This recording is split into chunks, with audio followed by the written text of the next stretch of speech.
pamagatan po nating the importance of church involvement. Yan. Hango po yan sa 1 Corinthians chapter 12, verse 12 up to 31. Kung makikita nyo po kanina, yung binasa po natin, sabi po doon, ulitin ko po yung title, The Importance of Church Involvement. Amen? Yan. Pwede po ba nating sabihin muli, The importance of church involvement. Yan. Sa Tagalog po, ang ibig sabihin po nito, yung kahalagahan ng ating yung kahalagahan ng ating kasama tayo sa isang bahagi, which is yung atin pong church. Amen? O sa madaling salita, parang tayo po ngayon, as a one body of Christ, napakahalaga po yung involvement natin pagdating sa ating Panginoon. So sabi po kanina, nung binasa po natin, si Kristo'y tulad ng isang katawan na may maraming bahagi. Kahit binubuo ng iba't ibang bahagi, ito ay nananatiling isang katawan. Hudyo, Hintil, Alipin o Malaya, tayong lahat ay binautismohan sa pamamagitan ng iisang Espiritu upang maging isang katawan. Tayong lahat ay pinainom ng iisang Espiritu. Amen? Amen. Sabihin po natin, ako ay bahagi ng katawan ni Kristo. Yan. So tayo pong lahat, bahagi po tayo ng katawan ni Kristo. Meron pong paa, meron pong kamay sa atin, meron pong tenga, merong mata, meron pong ilong. So iba't iba sa madaling salita. So sabi po dito, what is the importance of church involvement? Ano po ba talaga ang kahalagahan ng yung pagiging involved natin pagdating po sa isang gawain ng ating Panginoong Kristo? So maraming bagay po ang dinudulot po sa atin ng pagiging involved sa church. Amen? Katulad na lang po yan, sabi po dito, provides a vital foundation. So sabi kanina, what is the importance of church involvement? Una po dito sabi, provides a vital foundation. Pag tayo raw po ay bahagi ng isang church o ng isang gawain ng Panginoong Kristo, ito raw po ay nagpo-provide ng isang matibay na pundasyon. Sabihin po natin, matibay na pundasyon. Pag matibay na pundasyon, tuwid lang yan. Amen? Hindi yan nakaganyan, ganyan, babagsak na. Iba pong pundasyon yan. Amen po? So pag sinabi natin vital foundation, ibig sabihin po niyan, ito po yung pundasyon na hango po sa salita ng Diyos o ng Biblia o ng mga bagay na espiritual. Bakit po napakahalaga na magkaroon po tayo ng vital foundation? Kasi ang buhay po ng isang tao, ang structure po natin, very fragile. Tayo pong mga tao, napaka-weak po ng ating sabihin po natin na napaka-weak ng ating katawan, madali tayong dapuan ng karamdaman, o sabihin po natin, napaka-weak ng ating mentality, konting problema lang, kung minsan umaayaw na po ang tao, kung minsan sa buhay po natin ito, pag dumanas po tayo ng mga mabibigat na suliranin sa buhay, kung minsan, hindi po natin, dahil sa kakulangan po natin ng pagkilala sa Diyos, nagdudulot po sa atin yun ng kapahamakan. Amen? Amen. So napakahalaga ng church involvement sapagkat pag involved ka po sa isang gawain ng Panginoon, magkakaroon po tayo ng foundation na nagmumula sa salita ng ating Panginoong Kristo. Katulad na lang po yan ng ginagawa po natin sa oras na ito, yung pag-aaral po natin ng salita ng Diyos. Amen? Amen. So lahat po ba tayo ay nagbabasa ng Biblia na? Amen. Tanungin mo nga yung katabi mo, nagbabasa ka na ba ng Bible? Kailan yung huli? Kailan po kayo huling nagkita ng Bible nyo? Medyo matagal na, brother. Kasi hindi kami nagkasalubong nung nakaraang taon. Amen? So, aminin po natin, mga kapatid, hindi po tayong lahat ay talagang diligently na nagbabasa ng Biblia. So, the Bible says, sabi po ng Joshua chapter 1 verse 8, meditate it day and night. Amen? So, ang salita daw po ng Diyos, ito pong Biblia, kailangan daw po, binabasa raw po ito araw at gabi. Amen? Amen. So, ibig sabihin nun, araw-araw, saka gabi-gabi. Amen? Kasi araw at gabi.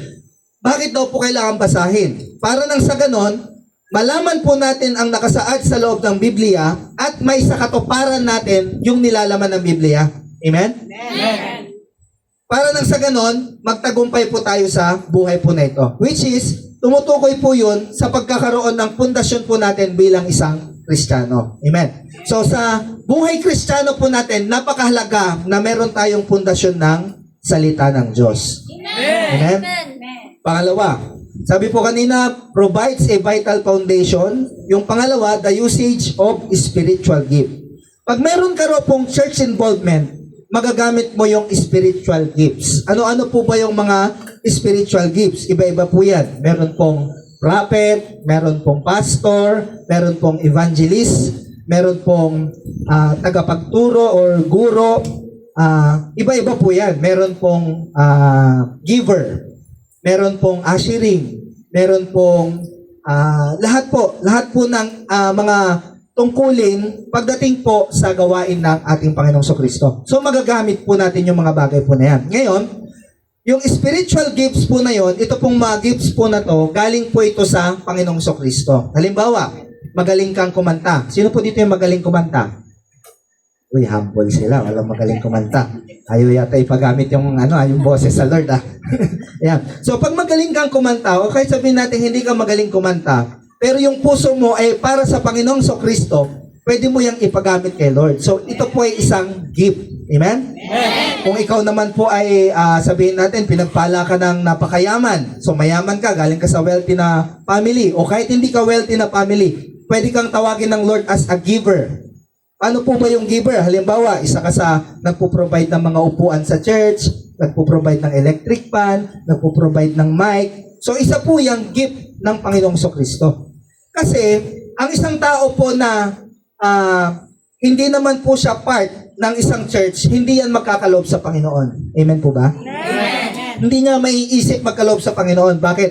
Kasi, yung pagkakaloob po sa Panginoon, ito po ay gift galing sa Panginoong Kristo. At magagamit mo lang itong gift na to pag ikaw po ay nasa Panginoong Kristo na po. So, doon lang po mangyayari yung mga bagay na yun. So, marami pang gifts. Ngayon po, dadaanan ko lang po ito para medyo mabilis po tayo.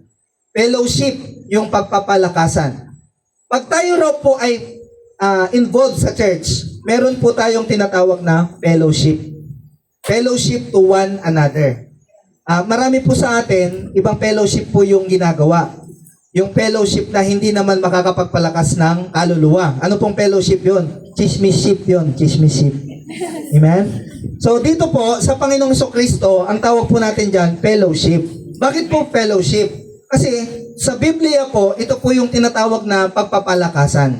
Na kung saan, di ba, ang isang tao po, pupunta po yan sa church. Kung minsan, dala-dala po niya problema, dala-dala po niyan yung bigat ng kanyang buhay, dala-dala po niyan yung mga suliranin po niya na gusto niyang iparesolve sa Panginoong Kristo.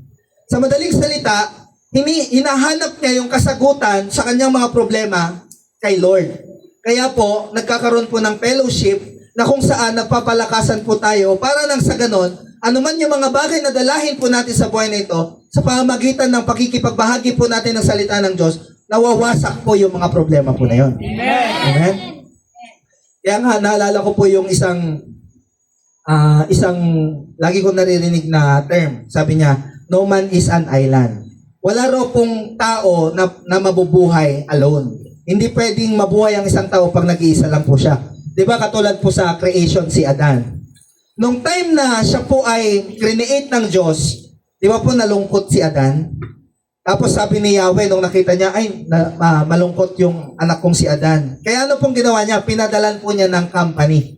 Si Eva, pinadala niya ng kasama. So, ganun din po sa buhay po natin. Napakahalaga na meron po tayong fellowship sa buhay po na ito para nang sa ganun, yung espiritu po natin na namamatay ay lumakas. Amen. O sino po dito yung namamatay na yung kanyang espiritu? Pag namamatay, ito po yung indikasyon ng namamatay na espiritu. Wala ka ng gana pagdating po sa gawain ng Panginoon. Parang ako yun, brother. Yan, indikasyon po yan. Tandaan po natin yan, mga kapatid. Pag medyo nawawalan ka na ng gana pagdating po sa fellowship, ibig sabihin, namamatay na ang espiritu. Pag pala absent ka na ng Sunday worship, pag hindi ka na sumasama sa church practice, pag ayaw mo nang kumanta kay Lord, pag ayaw mo nang magbasa ng Biblia, pag ayaw mo nang manalangin, ibig sabihin yan, nawawalan ka na ng gana. Sabi mo sa katabi mo, ayan na, nawalan ka na ng gana. Parang alam niyo yung commercial na yan, ayan na, nawalan na ng gana. Amen? So, iwasan po natin yan. Paano po natin may iwasan yung mawala po yung appetite natin pagdating sa Lord? kailangan tayo po ay ma-involve sa church at magkaroon po tayo ng fellowship. Amen? Ika-apat, corporate prayer. Di ba? Ang daming benefits ng pagkakaroon po ng involvement sa church. Kaya lang, ang problema, kukunti na lang po yung mga gustong mag-involve sa church. Mamaya, tatalakayin po natin yan. Dito muna tayo, corporate prayer. Corporate prayer. Ang corporate prayer po, ito naman po yung sama-samang mananalangin yung buong congregation. So dito sa Aguilar, wala tayong corporate prayer. Pero supposed to be, dapat po meron. Kung sino po yung available po na mag-conduct na taga-Aguilar, pwede po kayong mag-conduct ng corporate prayer nyo po dito. Napakahalaga po nun. Ano po ba ang corporate prayer? Ang corporate prayer po, ito naman po yung pagpapalakasan sa pamamagitan ng panalangin. Yan. Ang pinapanalangin po sa corporate prayer, yung pangkalahatang panalangin para sa bansa, sa kalagayan po ng mga tao, sa lahat, especially doon po sa congregation. Amen? Kung wala po itong corporate prayer, without the backup of prayer sa isang gawain po ng Panginoon, ito po ay magiging mahina.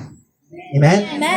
Kaya ang isang church po na walang corporate prayer, madali po yang mabuwag, madali po yang mawasak. Sa madaling salita, ang isang katawan na walang panalangin ay madaling mawasak, madaling masira. Kaya nga po sa buhay po natin na ito, pag dumanas tayo ng problema, kabigatan sa buhay at wala tayong corporate prayer, wala tayong lakas na galing kay Lord. Kumbaga, halimbawa, meron pong dumating na napakalaking babayarin. Ano pong mangyayari po sa atin dahil wala tayong backup ng panalangin? Matitigatig po tayo, mangangamba po tayo, matatakot po tayo. Naku, ito na yata yung katapusan ng buhay ko. Nasubukan nyo na po yun? Halimbawa, meron pong, halimbawa, mag-example po ako, meron pong isang tao. Ngayon, napakayaman po nitong tao na ito. Talagang napakayaman. Kaya lang, dumating sa punto ng kanyang buhay, itong kaisa-isa niyang anak nagkaroon ng karamdaman. At ito pong karamdaman ng kanyang anak ay walang lunas. Sa madaling salita, kahit gaano kalaki ang salapi nitong tatay po na ito, nitong tao po na ito, hindi niya pwedeng lunasan yung karamdaman ng kanyang anak. Hindi po ba nakakatakot yung bagay po na yun? Napakayaman mo pero hindi mo mapagaling yung iyong kaisa-isang anak. Amen? Ulitin ko po kahit napakayaman mo, nasa iyo na ang lahat ng pera sa mundo, pero inabot ng karamdaman yung isang taong pinakamahalaga sa buhay mo, hindi ka ba matatakot? Di ba matatakot po tayo? Pero, ang kabutihan po nito, pag ikaw ay may backup ng panalangin, dahil ikaw ay involved sa isang gawain ng Panginoong Kristo, hindi ka na matatakot. Dahil nagtitiwala ka at nananampalataya ka, the Lord is my healer. Si Kristo ang aking dakilang manggagamot. Kaya nga po yung iba po, kahit wala silang pera, magkaroon man sila ng napakabigat na karamdaman, hindi na po sila natatakot. Bakit? Kasi meron silang backup ng panalangin. Amen? Hindi po ba nakakatakot yung bagay po na yon? Alam nyo po minsan, naisip ko, sa buhay po natin na ito, lahat po tayo, nagtatrabaho po tayo, sinisikap natin kumita ng pera, para nang sa ganon, guminhawa po yung buhay po natin, guminhawa yung buhay ng ating pamilya. Pero alam nyo po, pag wala kang backup ng gawain ng Panginoong Kristo, napakahirap pong gawin po nun. At kung magawa mo man yung mga bagay po na yon, sabihin po natin, yumaman ka man sa mundong ito, hindi po garantisado na ikaw ay maliligtas patungo sa kaharian ng langit. Amen po? Amen. So there's no assurance. Sabi nga ng Biblia, sabi po ng Biblia, walang tao makapagdadagdag ng kahit isang segundo man lamang para sa kanyang buhay. Diyos lang po ang may kayang gumawa ng lahat ng bagay po na yon. Kaya kahit sabihin po natin, ikaw ang pinakamayaman na tao sa mundong ito, kung wala ka namang Kristo, very limited lang yung power na meron ka. Amen po? Amen. Kaya, mga kapatid, in-encourage ko po kayo na i-involve po natin yung buhay po natin sa gawain ng Panginoong Kristo. Ulitin ko po provides a vital foundation, the usage of spiritual gift, fellowship, corporate prayer, and lastly, itong spiritual counsel. Ano po itong spiritual counsel? Ito pong spiritual counsel, ito po yung nagmumula sa pastor. Amen? Amen. Si pastor po natin, Pastor Renante po. So ito pong spiritual counsel, ang isang tupa na hindi po sangkap sa isang gawain, wala siyang matatawag na pastor. Amen? Ang isang tupa po na walang pastol ay ligaw. Sabi mo sa katabi mo, pag wala kang pastor, ikaw ay ligaw. So ang pastor po natin dito si Pastor Renante po, ano?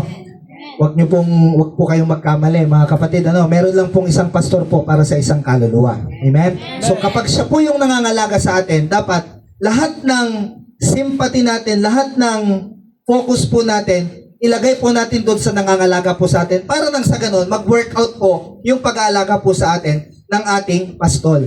So balik po tayo, spiritual counsel. Ano naman po ang kalagahan ng spiritual counsel sa buhay ng isang tao? Napakalaki ng spiritual counsel sa buhay ng isang tao. 'Di ba? Kung matatandaan nyo po, tayo pong mga ikinasal, bago po tayo ikasal, may counsel muna bago po tayo ikasal. Amen? Doon naman po sa mga kapatid natin na kabataan, pwede kang lumapit sa pastor pagka meron kang hindi maintindihan sa paglilingkod mo, lapit ka sa pastor, and then pwede kang magpa-counsel sa kanya. Amen? So I encourage you, people of God, magpa-counsel po kayo. Para nang sa ganon, malaman nyo po kung paano po kayo magkakaroon ng puwang or ng part sa gawain ng ating Panginoong Jesucristo. Napakahalaga po ng counsel kasi ito pong counsel na to, ito naman po yung magdidirektiba sa buhay po natin kung paano tayo mag-work sa ating Panginoong Jesucristo. Amen? Pag walang counsel, nalilito ka, hindi mo alam kung kamay ka ba o paa, hindi mo alam kung mata, pang-amoy ka o pang-tingin. Hindi mo alam. Amen? So, kailangan, hihingi po tayo ng counsel sa pastor para nang sa ganon, malaman natin kung ano yung role na gagampanan natin sa gawain ng Panginoong Jesucristo. Amen po? Ayan. Pero bago ako magpatuloy, gusto ko po muna kayong tanungin. Gusto nyo po bang ma-involve yung buhay nyo po sa gawain ng Panginoon? Amen. Ulitin ko po yung tanong, baka medyo mabilis yung sagot nyo eh. Pag-isipan nyo pong mabuti. Gusto mo bang maging involved sa gawain ng Panginoong Jesucristo? Amen. Pag sinabi po nating involvement, medyo nangalahati na, nag-isip na sila. Yan. Pag sinabi po nating involvement, ibig sabihin, magiging parte ka ng church. Sama ka sa fellowship, sama ka sa corporate prayer, sama ka dun sa usage of spiritual gift, sama ka po dun sa providing a vital foundation. Amen? So medyo mabigat po yun. Hindi lang po linggo yun, yung bagay po na yun. Sama ka pa? Pag-isipan ko muna, brother, kasi pang linggo lang talaga yung kaya kong ibigay. So, ulitin ko po pag ikaw ay sasama, involvement doon sa church, kailangan magawa mo itong mga bagay na ito. Provides vital foundation, usage of spiritual gift, yung fellowship, yung corporate prayer, at yung counsel. Amen? Amen. So medyo mabigat po yun. Pero alam nyo po kasi, ang isang tao po na linggo lang po dumadalo ng gawain ng Panginoon, wala pong kaligtasan para sa linggo lang po dumadalo ng gawain ng Panginoon. Alam ko po, itong gawain po natin ay bago pa lamang at yung mga kapatid po natin ay bago pa lamang. Pero tahasan ko pong sinasabi sa inyo, kung gusto nyo pong maligtas, kailangan you must practice it very well. Kailangan i-practice mo ng tamang-tama yung paglilingkod mo sa Diyos para ikaw ay maligtas. Meron po akong isang tanong po ulit sa inyo. Meron na po ba kayong nabasa sa linggo na kapag dumalo ka ng every Sunday sa gawain ng Panginoon ay maliligtas ka na? Meron po ba kayong nabasa sa Bible? Nakalagay doon na, halimbawa, John chapter 2 verse 3, ang sino mang dumalo ng kada linggo ay ligtas na. Meron po kayong nabasa? Wala. Kasi ang pagsamba po, hindi po siya specifically linggo. Amen? Amen. Dapat po yan, daily ng buhay po natin, sumasamba po tayo sa ating Panginoong Jesucristo. Hindi naman kailangan na araw-araw nandito po tayo. So kaya nag-set up po tayo ng Sunday na meron po tayong pagsamba sa Panginoon at yung other day po natin, pwede po natin yung gamitin for fellowship, for corporate prayer, for usage of spiritual gifts, or providing vital foundation. Amen? Amen. Diyan pa po ba kayo, mga kapatid? Nakakasunod pa po ba kayo? Ayan. So, gusto nyo pa po bang mag-involve sa church? Ayoko na, brother. Parang marami yatang requirements dyan. Medyo marami pong requirements, mga kapatid. Kasi alam nyo po, hindi po biro ang daan para makapunta sa langit. Amen? Amen. Diba, pagka gusto natin, halimbawa, gusto mong pumunta ng Boracay. Di ba kailangan sasakay ka pa ng eroplano, sasakay ka pa ng bangka, tapos magtotora-tora ka pa, magbaban ka pa. So mahirap. Amen? Langit pa kaya mga kapatid? Eh kung may pamasahe lang papunta doon, mamamasahe na ako para sigurado na ang kaligtasan. Amen? Eh wala po eh. Wala namang bus papuntang langit. Walang airplane papuntang langit eh. Sabi po ng Biblia, Jesus is the only way, the only truth, and the only life. Si Kristo lang ang daan patungo sa langit at walang makakapunta sa langit kung hindi ka dadaan kay Kristo. Amen. At para makadaan ka kay Kristo, sabi po ni Christ, yung kanyang church, yung kanyang panambahan, yun po ay ginawa niya bilang bahay panalangnan. Amen? So, ibig sabihin, lahat po ng kailangan ng kanyang mga anak ay nasa kanyang panambahan. Amen?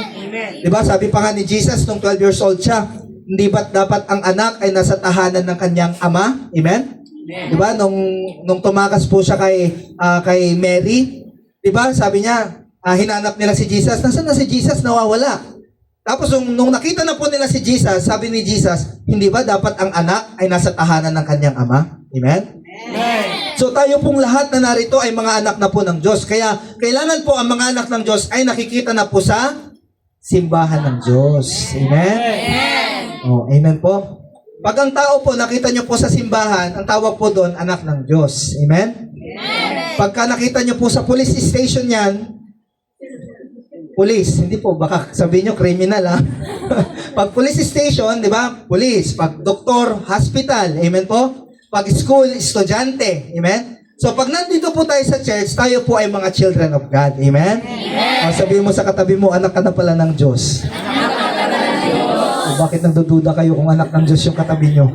Anak na po ng Diyos yan. Sabi po ng Biblia, ang sino bang manampalataya ay binigyan ng karapatan na maging anak ng Diyos. Amen?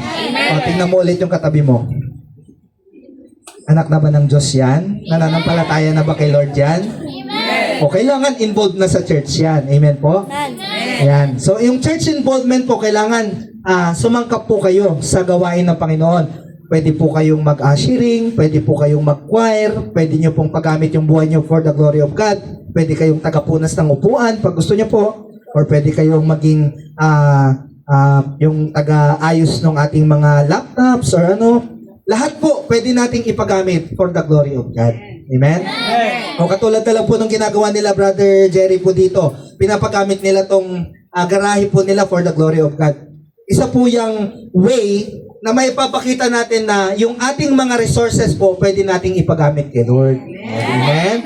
So pag nagamit po yung resources natin for the glory of God, meron na po tayong puntos sa langit. So, sa madaling salita, isang hakbang na yon patungo sa kanyang kaharian. Amen po? Amen. Palapakan naman po natin ang Panginoon. Hallelujah. Gusto niyo pa po bang mag-involve? Parang medyo delay yung sagot nyo. Okay lang po ba kayo? Kumain po ba kayo, mga kapatid? Alam ko po, alas 12 ngayon, pero tiisin nyo na po. Konti lang po ito. Yan, bibilisan na po natin. So sabi po dito, number 1, spiritual growth. Stagnant Christian means dead. Amen? Sabi mo, stagnant Christian means dead. Stagnant Christian means dead. Yan. Sabi po dito, sabi po dito, many Christians today, sabi niya, maraming Kristiyano po ngayong araw, tumatagal sa church pero di lumalago. Amen? Amen. Marami daw pong Kristiyano sa kapanahunan po natin, tumatagal sa church pero hindi lumalago. So kailangan daw po, pag ang isang tao, o tayo po, bawat isa po sa atin, pag tumatagal ka na sa gawain ng Panginoon, kailangan ikaw ay lumalago. Paano po ba yung paglago? Halimbawa, dati po, umaten po tayo ng Sunday. Ngayon, habang umaten ka ng Sunday, next Sunday, paaga na ng paaga yung pagpunta mo sa church. Amen? Amen. Habang bumubuno ka sa Panginoon, habang gumagawa ka sa Panginoong Kristo, yung paglago po doon, paaga ng paaga yung pagdalo mo sa gawain ng Panginoon. Halimbawa, ang call time po natin dito is 11:30. 11 o'clock nandito ka na, ibig sabihin yun, lumalago ka na kay Lord. Amen. Amen? Amen. O kaya, yung mga, sino po dito yung mga sinusundo? Yung mga sinusundo, ayan, sila nanay, yan, yung mga kabataan. Ang indikasyon po na isang bagay sa paglago, yung hindi ka nasusunduin, ikaw na yung nauunang pupunta doon. Ibig sabihin nun, yun po ay isang senyales na lumalago ka na sa Panginoong Kristo. Bakit? Bakit po naging indikasyon yun? Kasi excited ka nang pumunta sa gawain ng Panginoon. Ibig sabihin nun, lumalaki na yung puso mo for the glory of God. O, tingnan mo nga yung katabi mo kung lumalaki na yung puso. Sabihin mo, bakit late ka kanina? Ay, kami yata yung late. Ako yata yung late. Yan. Kami pala yung late. Sorry po. Meron pa kasi kaming gawain po doon sa mga terem at meron pong meron po kasing special event kanina. So, to God be the glory. Amen? So, kailangan po, ano po yung kailangan? Stagnant Christian means dead. Kailangan, kapag tumatagal ka na sa church, dapat ikaw ay lumalago. Yan. Sabi mo sa katabi mo, dapat lumago na tayo. Dapat lumago na tayo. Yan. Sabi po dito sa letter B, spiritual growth, number 1. B, sabi niya, no growth means death. Sabi po dito sa John chapter 15 verse 5. Buksan po natin yung ating mga Biblia sa John chapter 15 verse 5. John chapter 15 verse 5 po. Yan, basahin ko po sa inyo. Ako ang puno ng ubas, kayo ang mga sanga, ang nananatili sa akin, ako sa kanya, ang siyang nagbubunga ng sagana. Sapagkat wala kayong magagawa kung hiwalay kayo sa akin. Ulitin ko po Ako ang puno ng ubas at kayo ang mga sanga. Ang nananatili sa akin ang siyang nagbubunga ng sagana. Sapagkat wala kayong magagawa kung kayo'y hiwalay sa akin. Di ba po meron pong puno? Halimbawa, ito po yung puno. Ito po yung sanga, branch. So ngayon, ang isa daw pong sanga, kapag ito po ay putol o nakahiwalay sa puno, sa tingin nyo po, ito po ba ay mabubuhay pa or mamamatay na? Mamamatay na. Amen? Ibig sabihin, ang isang Kristiyano po na hindi lumalago ay putol sa puno. Amen? Kaya kung ikaw ay hindi lumalago sa paglilingkod mo sa Panginoong Kristo, ibig sabihin, ikaw ay nakahiwalay sa puno. Ang puno po na tinutukoy natin, walang iba kundi ang ating Panginoong Kristo. Amen? O sabihin mo sa katabi mo, ikaw ba ay hiwalay sa puno o nakadikit ka pa rin sa puno? Yan. Para malaman po natin kung nakahiwalay po sa puno yan, dapat, kung nakadikit po sa puno yan, dapat siya po ay lumalago. Paano po ba yung paglago? Sabi po dito, lumalago sa kanyang pananampalataya, lumalago sa kanyang pag-ibig kay Kristo, lumalago sa kanyang pagtitiwala sa Diyos. Amen? Magbigay po tayo ng halimbawa ng pananampalataya. Halimbawa po, alam na nating umuulan. Tapos, attend ka pa ba sa church o hindi na? Kala ko magkakamali kayo ng sagot Yan. A-attend ka pa rin kahit mabasa ka ng ulan. Kasi sabi ng mundo, pag naulanan ka, magkakasakit ka. Amen? Pero sabi ng pananampalataya mo, pag naulanan ako, ibig sabihin, pinapala ako ni Lord. Amen? O, yun po yung example ng lumalago. Kahit umuulan, uma-attend. Amen. Sabi niya yan, kailangan po kahit umuulan, uma-attend. Amen? Yun po yung sa faith. Pangalawa po, yung love. Kailangan po, kapag tayo po ay nakadikit sa puno, yung love po natin kay Lord ay lumalaki na rin po yung pag-ibig natin sa Diyos. Amen? Paano po ba yung love pagdating po sa Panginoon? Magbigay po tayo ng halimbawa ng love. Halimbawa, yung boyfriend mo, may date kayo ngayong linggo. Inuna mo yung boyfriend mo, lumaki po ba yung pag-ibig mo kay Lord o lumaki yung pag-ibig mo kay boyfriend mo? Kay boyfriend. Amen? Sasabihin ko po sa inyo mga kapatid, di kayo kayang iligtas ng boyfriend nyo. Hindi kayo kayang dalhin sa langit. Amen? Pero si Lord, pag si Lord ang inuna mo, kaya kanyang dalhin sa langit. Amen? Yung boyfriend mo, ano po yun? Dadalhin kita sa aking palasyo lang yon, hindi po langit. Amen? Kung mahirap po yun. Pagka palasyo lang, wala pong ano doon, walang kaligtasan. Amen? So, pangatlo po yung trust. Kanina, faith. Pangalawa, love. Pangatlo po yung trust. Kailangan, pag tayo po ay nakadikit sa puno, kailangan lumalago po yung ating trust pagdating po sa Panginoon. Magbigay po tayo ng halimbawa ng trust. Halimbawa, linggong-linggo, meron po nagbigay ng ayuda. Inuna mo yung ayuda kaysa kay Lord. Lumaki po ba yung trust natin kay Lord o lumiit? Lumiit. Kailangan po, uunahin mo na si Lord bago yung ayuda. Amen? Para nang sa ganun, may ipakita mo, Lord, kahit hindi na nila ako bigyan ng 5,000. Uy, 5,000, napakalaki nun ah. Attend muna ako doon, Lord. Kahit na malaki yung ibigay nila, uunahin mo si Lord. Kasi nagtitiwala ka na si Kristo po yung kayang magpala sa buhay ng tao. Saan po nakasulat yan? Sa Bible. Pilipos chapter 4 verse 19. At buot sa kayamanan ng Diyos na hindi malirip, ay pagkakaloob niya sa inyo ang masaganang pagpapala. Amen? O diba si Lord nagpapala rin? Bakit doon ka pa sa nagpapala ng buhay lang dito? Doon ka na sa nagpapala ng buhay dito at sa buhay na walang hanggan. Amen? Yan. To God be the glory. Praise the Lord. At letter C po, spiritual growth, yung number 1 pa rin, no fruit means death. Yung wala pong bunga, ang ibig sabihin po niyan ay patay. Hindi po yan lumalago. O sino po dito yung nagbunga na? Yung nung dumalo po siya dito, meron na siyang nabago sa kanyang buhay. Halimbawa, dati nagmumura siya, ngayon hindi na siya nagmumura. Naku Lord, wala pang bunga. Ayan, meron naman. Amen. Yung dati po na, sabihin po natin na dati naglalakwat siya, puro lakwat siya lang ang ginagawa niya, pero ngayon naisisingit niya ng pagbabasa ng Biblia. Sino po? Ay, praise the Lord, wala na nagbabasa ng Biblia dito. Hallelujah. Ayan. So, sabi po dito, no fruit means dead. Naalala niyo po yung puno ng igos. Sino po dito yung may alam ng story ng puno ng igos? Yung puno po ng igos, kwento ko po sa inyo shortly po. Yung puno po ng igos, minsan po nadaanan po ito ni Christ. Kaya lang, nung nadaanan po ito ni Christ, nakita niya walang bunga. Ngayon, nung walang bunga, sabi niya, ano ba naman tong puno na ito? Supposed to be, mayabong ito, mabunga ito. Pero dahil walang bunga, sabi niya, putulin, patayin itong puno po na ito, sabi niya. Pero ano pong sabi nung tagapag-alaga? Teka muna Lord, sabi niya, uhukayan ko po yung paligid para pag hinukayan ko at nilagyan ko ng fertilizer, baka sakali mamunga.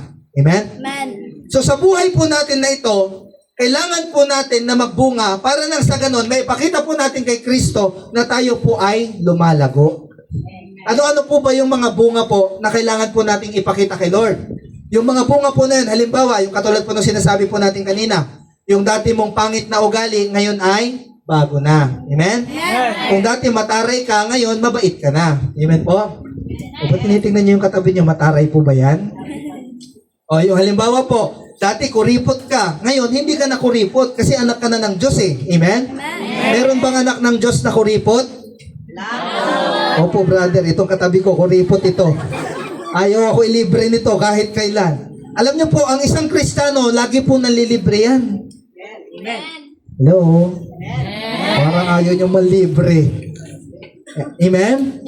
Bakit po? Bakit ko po nasabing kailangan ang isang Kristiyano mahilig na malibre yan? Kasi po, ang anak ng Diyos, mayaman yan. Pag anak ng Diyos, mayaman, sagana yung pagpapala ng Panginoon sa kanyang buhay, kaya mayat maya po yan, nalilibre po yan. Kasi gusto niya pong ibahagi yung pagpapala ng Panginoon sa kanyang buhay doon sa kanyang mga kapatid sa Panginoon. Amen? Bigyan ko pa kayo ng isang proof. Diba? Ano pong sabi ng 10 Commandments? Yung 2 commandments. Love God above all and ayun naman pala kapatid eh. Love your neighbor as you love yourself. Sabi pong ganon. Mahalin mo raw yung iyong katabi gaya ng pag-ibig mo sa iyong sarili. Pag nagutom ka, hindi ka ba bibili ng pagkain? Di ba bumibili ka? Amen?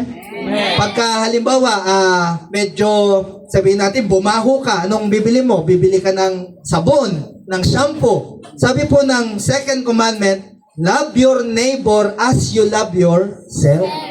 So kung ano mang pagpapala ang meron ka sa buhay na ito, kailangan sinishare mo na yan sa iba. O sabihin mo sa katabi mo, mamaya, ishare mo na. Nakita mo na, naging Christian ka nang, pumaldo pa. Amen? Bakit po? Kasi ganun po pagdating po kay Lord. Sa buhay po natin na ito, hindi po dahilan ng kahirapan, hindi po dahilan ng kawalan sa buhay po natin na ito, kundi ang pinakamahalaga po dito, masunod natin, yung kalooban ng Diyos sa ating buhay. Number 2 po, yung purpose. So, letter A, sabi po dito, spiritual purpose. Pag tayo raw po ay na-involve sa church, tayo raw po ay magkakaroon na po ng spiritual purpose. Ano po ba yung spiritual purpose? Sa buhay po natin na ito, nung tayo po ay mga makamundo pa po, wala tayong plano na magkaroon tayo ng spiritual purpose. Amen? Siguro sabi po dito, gusto ko pagdating ng araw maging doktor ako, maging engineer, maging lawyer ako or etc. Amen? Pero wala pong ni isa sa atin na nagsabi na pagdating ng araw gusto ko maging pastor ako. O gusto ko maging usheret ako. O gusto ko maging drummer ako sa church. Pero pag ikaw raw po ay nag-i-involve na po sa gawain ng Panginoon, bibigyan ka niya ng spiritual purpose. Ano po yung spiritual purpose na yun? Kung magaling ka kumanta, gagamitin ka ng Lord para umawit at mag-minister ng maraming tao papunta sa Kanya. Amen? Hindi po ba maganda yun? Yung mga bagay-bagay sa buhay po natin, nagagamit na natin for the glory of God. Amen? O sino pong may gusto nun? Spiritual purpose. Sige po, pikit po kayo. I pray, Lord, hallelujah, Panginoon, lahat ng mga nagtaas ng kamay, Panginoon, pagpalain mo sila ng spiritual purpose. In Jesus' name, Amen. Amen? Pagpalain po kayo ng spiritual purpose. At nawa po, sa pag-involve nyo po sa gawain po na ito, Jesus Christ our present help, magkaroon po kayo ng spiritual purpose at magamit po ang inyong buhay para sa karangalan po ng ating Panginoong Kristo. Pangalawa, life purpose. Una, spiritual purpose. Pangalawa, life purpose. Ang buhay po ng isang taong wala sa Panginoon, wala pong kwenta. Sakit naman nun, brother. Wala palang kwenta ang buhay ko pagka wala ako kay Lord. Yes, wala pong kwenta ang buhay ng tao pag wala kay Lord. Bakit po? Kasi po, si Lord ang nag-create ng tao. At yung creator, siya po ang merong purpose sa buhay ng isang tao. Amen? Bigyan ko po kayo ng halimbawa. Halimbawa, inventor ka. Halimbawa, ako po, nag-i-invent ako. Ngayon, nag-invento ako ng drums. Ngayon, sabi ko dun sa invention kong drums, gagamitin ko ito pang igib ng tubig. May magagawa po kayo? Wala. Ako gumawa eh. Ako nag-invento eh. Amen? Mag-invento kayo na sa inyo. Amen po?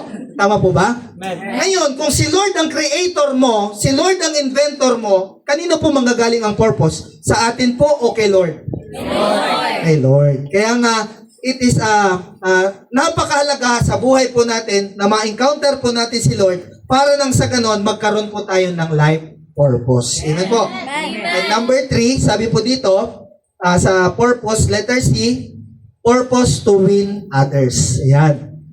By sharing the good news, by sharing the gospel of Christ. Dito po, gusto pong ipakita po sa atin na yung purpose po natin, kailangan mag-win po tayo ng another soul. Amen? Sino po dito yung willing na mag-win ng another soul? Ganito po yan, tuturuan ko po kayo. Hindi naman po, pag nag-win po tayo ng kaluluwa, hindi po natin kailangan yung sobrang talino po natin pagdating sa Biblia.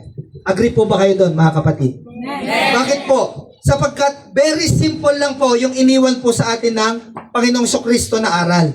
Ang sabi po niya, for God so loved the world, He gave His only begotten Son, that whoever believes in Him shall not perish but have everlasting life. Si Kristo po ay namatay para sa atin, para tayo po ay magkaroon ng buhay na walang hanggan. At kung ikaw ay ligtas na, sabihin ko po sa inyo, ang isang taong ligtas, hindi siya papayag na hindi niya iligtas yung kanyang pamilya. Amen? Sino po dito may tatay, may nanay, may kapatid, may lola, may lolo?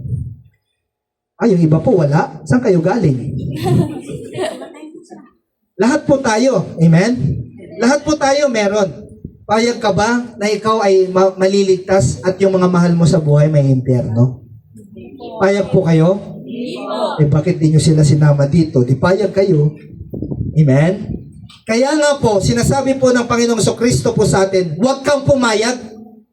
Yung purpose po natin sa buhay na ito, kailangan ipanalo mo yung iyong pamilya for the glory of God. Amen?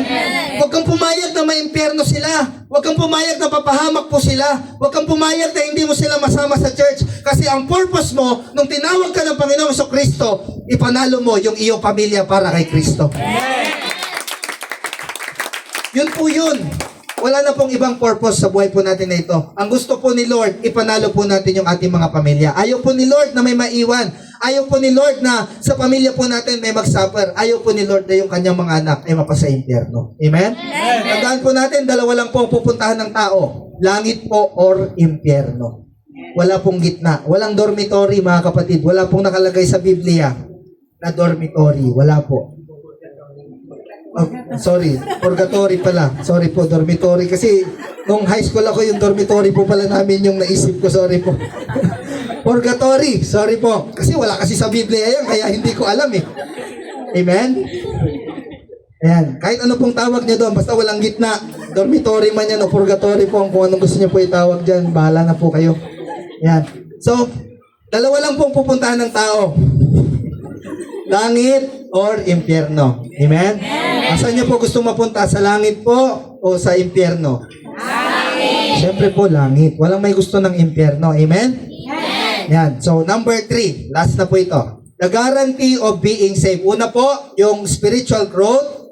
Pangalawa po, yung ating purpose. Pangatlo po, the guarantee of being saved. Letter A, gifts and calling of the Spirit. Yan. Ito po kanina yung gifts and calling. So, lahat po tayo ay meron pong pagkatawag sa atin. Amen? Meron pong tinawag na tagapag-giver, meron pong tinawag na taga-awit, meron pong tinawag na ushering, may tinawag po na worker, may pastol, may propeta, may guro, may evangelist, so and so on and so forth. Marami po yung gifts na yan. Ngayon, ang tanong, willing ka bang ipagamit yung gift mo para kay Lord? Yan. Tulad nga po ng sinasabi natin kanina, ang isang tao po na hindi niya na-encounter si Lord, wala po siyang purpose. Walang saysay yung buhay niya. Unless na ipagamit mo yung buhay mo, yung gifts mo para kay Lord, doon pa lang magkakaroon ng saysay ang buhay mo. Amen? O sabihin mo sa iyong katabi, gusto mo bang magkaroon ng saysay ang buhay mo? Gusto mo ba magkaroon ng saysay ang buhay mo? Pagamit mo kay Lord yan. Pagkakamit mo kay Lord Yan, amen. Kahit na ano po, bata ka man, matanda ka man, mahirap man o mayaman, hindi po nagtangi ang Panginoon. Lahat po tayo tinatawag ng Lord na ipagamit ang ating buhay. Amen? Most especially po, may mga kapatid po tayo, mga teachers po dito. Ayan. Napakalaki ng ambag ng teachers po kasi ang dami po nilang mga hawak na kabataan. Amen? Lalo po ngayon, inaatake po ang eskwelahan ng mga bad, violent spirit. Pinapaalalahanan ko po kayo, mga kapatid, violent spirit po ang pinapakalat ng kaaway sa mga eskwelahan po ngayon. Kung makikita nyo po yan, basahin nyo po sa social media, may sinaksak dito, may binaril doon, may nakuhanan ng baril dito, may nakuhanan ng kutsilyo doon. Bakit po? Kasi po, gagamitin ng kaaway ang school para nang sa ganon, makurap niya po ang mga tao. Kaya wag po nating sobrang pahalagahan yung mga bagay po na ito. Hindi ko po sinabing wag pahalagahan, Huwag nating pahalagahan ng higit kaysa sa ating Panginoong Kristo. Dapat po, walang pinakamahalaga sa buhay po natin na ito, kundi ang Panginoong Kristo po lamang. Amen? Agree po ba kayo doon, mga kapatid? Amen po. Yan. So, yun po ang gawin po natin. So, yun po yung gifts and calling of the Spirit. Paggamit po natin yan for the glory of God. Teacher ka, engineer ka, doktor ka, o ano man yung estado mo sa buhay na ito, use it for the glory of God. It was a gift. It was your calling to God. Amen? Sabi po dito, letter B, ng the guarantee of being saved, surrendering one's life. Yun. Kailangan pala sa buhay po natin na ito, para tayo po ay ma-involve sa church, kailangan isuko ang buhay kay Kristo. Amen po? Amen. So, kailangan, pag sinuko po natin yung buhay natin kay Kristo, hindi po yan laban o bawi. Alam niyo po yung larong laban o bawi? Ibibigay mo, babawiin. Ibibigay, babawiin. Laban, bawi. Laban, bawi. Sabi po ng Biblia, huwag mong pagpalain ang taong pabago-bago ang isip at di alam kung ano ang talagang ibig. Amen? O sino po yung pabago-bago ang isip dyan? O huwag ka magtaas ng kamay. I-focus mo lang ang isip. Amen? Ang pabago-bago po ang isip, hindi po pagpapalain ng Panginoon po yan. Amen? Gusto kong maglingkod ngayon, sa susunod na linggo, hindi muna. Gusto kong maging ushering ngayon, sa susunod na linggo, hindi muna. hindi po kayo pagpapalain ni Lord. I tell you, brothers and sisters in Christ. Kaya nga, sa buhay po natin na ito, fix your eyes to Jesus. I-focus mo lang yung buhay mo kay Kristo. Isuko mo lang yung buhay mo kay Kristo para nang sa ganon, pagpalain ka ni Lord pagdating ng araw. Amen? Kaya nga po surrender eh. Kaya nga suko. Ibig sabihin, pag sinabing suko, bahala na si Lord sa ating buhay. Amen po? Amen. Last na po ito. Ng letter C ng the guarantee of being saved is commitment and loyalty. Yan. Tanungin mo nga yung katabi mo, meron ka na bang commitment and loyalty? Meron ka na bang commitment and loyalty? Ito po, mark nyo po ito sa inyong isip. Pag parte ka na ng isang church, huwag ka nang lilipat sa ibang church. Amen. Commitment and loyalty. Kailangan po, maging tapat po tayo kung saan po tayo inilagay ng Panginoon. Hindi po pwede yung palipat-lipat ka ng church. Amen? Amen. Kasi po, pag palipat-lipat ka ng church, malilito ka. Sino ang pastor na nangangalaga sa'yo? Saan ka nakatira? At saan yung lugar na talagang pinipid ka ng Panginoon? Amen? Huwag po tayong matakaw kung saan-saan tayo kumakain.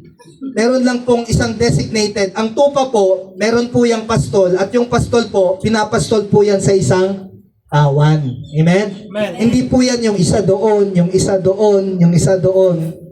Baka hindi po tupa yun, baka asong gubat yun. Amen? Amen po? Amen. Parang galit na kayo sa akin. Commitment and loyalty. Pagka sinabi po natin commitment and loyalty, doon sa church na pinagdalhan ka, hindi ka na matatanggal doon. Amen. Amen? Amen. Unless na, baka sabihin nyo po, ayoko na kayong umalis dito. Bahala kayo kung gusto nyong umalis. Problema nyo na po yan. Pero ang sinasabi po ng Biblia, para magkaroon tayo ng kalaguan or ng tamang involvement sa church, kung saan ka nilagay ni Lord, doon ka na. Huwag ka nang palipat-lipat. Sabi mo sa katabi mo, huwag kang palipat-lipat. Dapat loyal ka. Amen? O meron po ba dito, yung asawa niya, 2? O yung boyfriend niya, 5? Diba? Hindi naman po maganda yun. Amen? Kailangan, pagka nag-asawa ka, isa lang. Stick to one. Amen? Tapos si Lord lang yung kalab triangle yung 2. Amen? O ganun lang po yun. Hindi na po tayo pwedeng lumabas doon. Kasi pag lumabas pa po tayo doon, lalabas na po tayo sa Biblia. Amen po? Amen. O yung mga palipat-lipat po ng church dyan, manatili na po kayo kung saan po kayo tinawag ng Panginoon. Amen? Kasi gusto po ng Lord, pagpalain po ang inyong buhay. Kasi, halimbawa, umaten ka dito. Pagpapalain ka na sana ng Lord, itong linggo na ito, umabsent ka, nandun ka sa kabila. Sayang. Amen? Lumihis.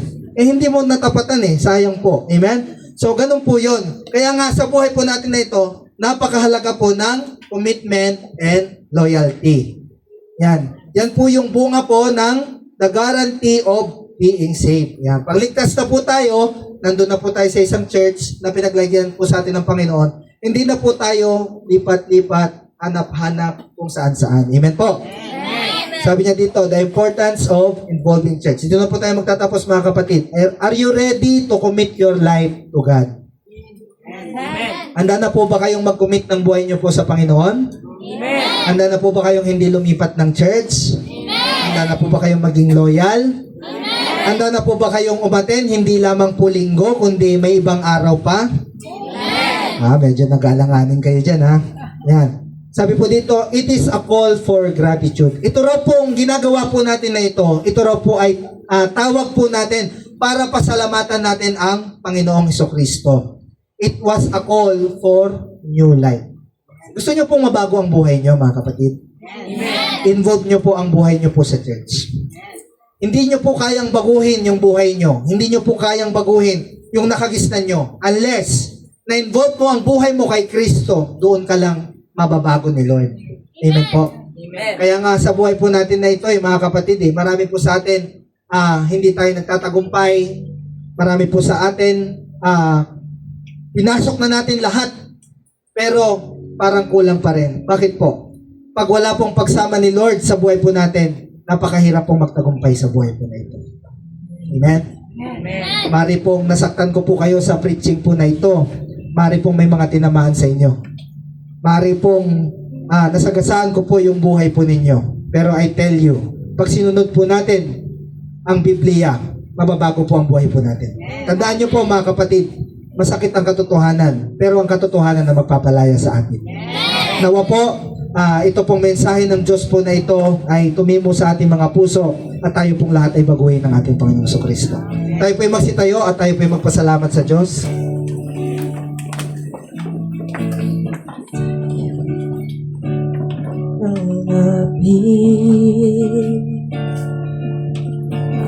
Dadamhin ang iyong pag-ibig. Pwede po ba nating ipikit yung ating mga mata? Susundin mo ang iyong Alam niyo po, napakabuti ng Diyos sa ating buhay. At nais po ng Panginoon na ang kabutihan ng Diyos sa ating buhay, yun lang po yung lagi nating madama sa buhay po na ito. Wala na po tayong kailangan sa buhay po na ito, kundi yung kabutihan lamang po ng Diyos sa ating buhay. Kahit na sabihin po natin na mayaman ka, sabihin natin na mahirap ka lang, sabihin natin na wala kang ari-arian, o sabihin natin na punong-puno ka ng kayamanan, alam niyo po, wala po yung kinalaman kay Kristo.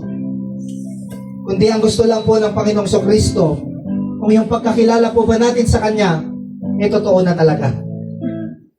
Madali lang pong pumunta sa church. Madali lang pong pumunta sa church. Madali lang pong magtaas ng kamay. Madali lang pong lumuhod. Madali pong lahat ng bagay na yan. Pero ang tanong po ni Lord, totoo na ba yung paglapit mo sa Kanya? Totoo na bang nagmamahal ka na sa Diyos? Totoo bang kaya mo nang ipagpalit yung mga bagay-bagay sa buhay mo para kay Lord? Mahalaga na ba talaga si Kristo sa buhay mo? Meron na bang puwang si Kristo sa puso mo? Diba kung minsan po, nakakalimutan natin si Lord. Sa kabila ng napakaraming kabutihan ng Diyos na ginawa niya sa ating buhay, isa lang pong hiningi ni Lord sa buhay po natin. Anak, involve mo ang buhay mo sa church. Yes, Lord. Napakabuti mo sa aming buhay, Panginoon. Ang iyong kaawa ay magpawalang hanggan. Thank you, Jesus. Pinupuri, sinasamba kita. Yes, dakilang Diyos. Dakilang Diyos at Panginoon. Tunay nga ika'y walang katulad. Tunay nga ika'y di nagbabago. Mabuti Sabi ang mo, mahal mo si Lord. sa akin Sabi mo, nagmamahal ka sa nagmamahal. Diyos. Di ba't mo nagmamahal ka sa Diyos? Sinasamba kita. Dapat kaya mo umiyak para kay Lord. Dakilang Dapat kaya mo ibigay yung buhay mo para kay Lord. Kasi sabi mo, mahal mo siya. Tunay nga ika'y walang katulad.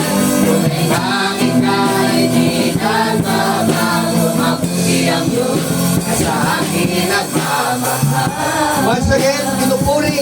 Pinupuri, Sinasamba kita.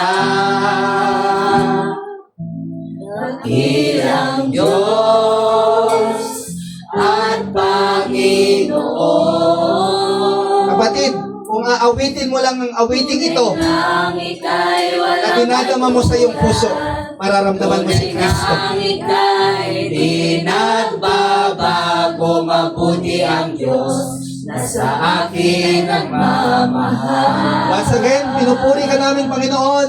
Pinupuri, sinasamba kita. Yes, Lord. Dakilang Diyos at Panginoon.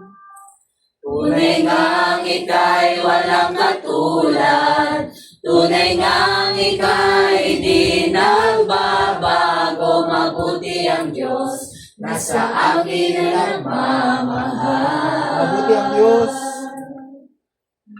Mabuti ang Diyos na sa akin nagmamahal. Tayo po'y manalangin. Hallelujah. Panginoong Jesus, napapasalamat po kami, Lord, na napakabuti mo sa amin, Panginoon. Hindi man namin ito napapansin, Lord, sa aming buhay, O God. Patawarin mo po kami, Panginoon. Subalit, Lord, tunay nga na tapat kang Diyos. At kailanman, Panginoon, hindi mo kami pinabayaan sa buhay na ito. Yes, Lord. Every time na nangailangan kami, Lord, nandiyan ka. Every time na umiiyak kami, nandiyan ka, Lord. Every time na wala na kami matakbuhan, nandiyan ka, Panginoon. Hindi mo kami pinabayaan, Lord. Hindi mo kami iniwan sa buhay na ito, Panginoon. Iyan mo, Lord, na sa mga kapatid ko pong ito, pagpalain mo pong kanilang buhay ng pangunawa sa iyo, Lord, ng pagkakilala sa iyo. Lord, spiritually, Lord, ikaw ang Diyos na mag-bless ng kanilang buhay, Panginoon. Nawa, O God, itarak mo sa kanilang puso ang iyong mensahe, Panginoon. Nawa, Lord, magamit po nila ito, Lord, para sa iyong kapurihan, O God, sa buhay na ito. Salamat po, Panginoon, sapagkat, Lord, tinako mo po ang aming mga paa upang ikaw ang Diyos na aming masamba sa lugar na ito, Yes, Panginoon. Lord. Sa iyo po namin inihahandog ang lahat ng bagay, Panginoon. Lord, ingatan mo po sila sa kanilang pag-uwi. At Lord, dalangin ko po, Panginoon, maipanalo po nila ang kanilang mga pamilya tungo Yes, sa iyo, God. Lord. Salamat po ng marami. Salamat po ng lubos-lubos, Panginoon. Yes, Lord. Ngayon pa lamang, Panginoon, we claim victory upon your name, O God, in this place, O God. Salamat po amin, Panginoon. Sa iyo lamang po namin ibinabalik ang pinakamataas na papurit parangal, O God, with the highest glory. In Jesus' name, lahat po tayo magsabi ng Amen. God bless po sa atin lahat.